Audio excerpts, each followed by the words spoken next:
Assalamualaikum warahmatullahi wabarakatuh. Selamat pagi dan salam sejahtera bagi kita semua. Yang saya hormati Bapak Felix Baskoro Bakti Utomo MPD selaku dosen keterampilan berbahasa Indonesia Lisan serta teman-teman yang berbahagia. Di sini saya akan menyampaikan pidato yang berjudul Perbedaan Bukan Penghalang untuk Tetap Berteman.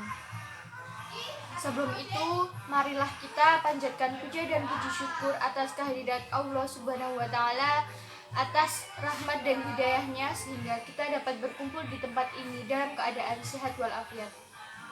Tak lupa juga selawat serta salam selalu tercurahkan kepada junjungan kita Nabi Agung Muhammad Sallallahu Alaihi Wasallam yang telah kita nantikan syafaatnya di yaumul akhir kelak. Amin. Sebelumnya kita tahu bahwa Indonesia memiliki keanekaragaman ras, suku, budaya, kepercayaan, dan bahasa yang tersebar dari Sabang sampai Merauke. Tentu saja itu tugas kita untuk menjaga kelestariannya supaya Indonesia bisa menjadi satu. Bukan hanya menjaga kelestariannya, tapi juga dihormati supaya adat dan tradisinya bisa dijalankan. Sering kita mendengar bahwa perbedaan itu sulit untuk disatukan, seperti air dan minyak. Tapi tahukah jika air dan minyak itu bisa disatukan dengan bahan penyambungnya yaitu sabun? Jika sabun diimplementasikan ke kita, itu adalah langkah atau cara kita untuk mempersatukan perbedaan itu. Perbedaan itu tidak harus menyamakan. Perbedaan itu harmonis dan indah. Seperti semboyan bangsa Indonesia yaitu Bhinneka Tunggal Ika yang artinya berbeda-beda tetapi tetap satu.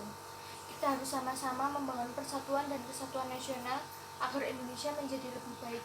Indonesia beruntung memiliki semboyan ini. Hadirin yang berbahagia, marilah kita tunjukkan pada dunia bahwa Indonesia mampu menyatukan perbedaan itu. Indonesia bisa. Indonesia mampu mempersatukan perbedaan ini. Perbedaan bukan penghalang untuk tetap berteman. Kita sebagai pemuda bangsa harus menerapkan nilai-nilai Pancasila dalam kehidupan bermasyarakat. Kita harus menghilangkan sikap egoisme dalam diri kita dan menerima opini dari orang lain. Mari kita tunjukkan bahwa kita bisa menyatukan perbedaan ini. Saya memiliki teman yang beragama Hindu dan dia baik sekali kepada saya. Dan saat itu saya bermain ke rumahnya, waktunya sholat zuhur. Dia mengingatkan kepada saya untuk sholat zuhur di rumahnya. Hal itu berarti dia telah menerapkan sikap toleransi kepada saya. Dan dia mau berteman dengan saya berarti dia menghargai apa itu perbedaan. Walaupun perbedaan antara kita itu bukan menghalang untuk kita tetap berteman.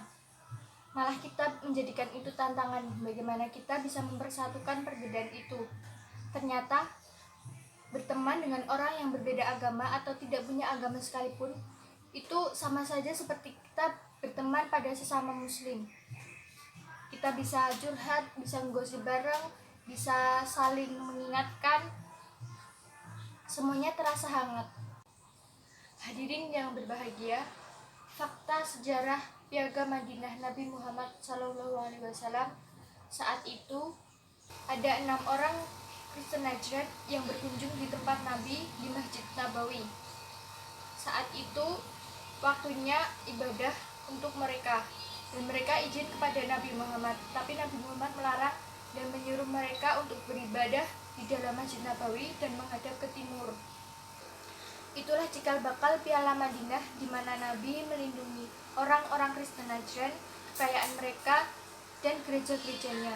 Mereka dibebaskan menganut kepercayaan dan menjalankan ibadah sesuai kepercayaan masing-masing. Serta Piagam Madinah ini adalah piagam konstitusi pertama di dunia yang dibuat oleh Nabi Muhammad dengan orang Kristen.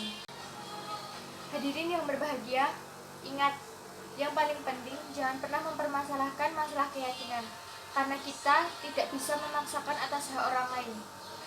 Kita masih bisa tetap berteman, tetapi tanpa mengajak mereka untuk pindah ke agama kita, karena berbeda-beda itu indah.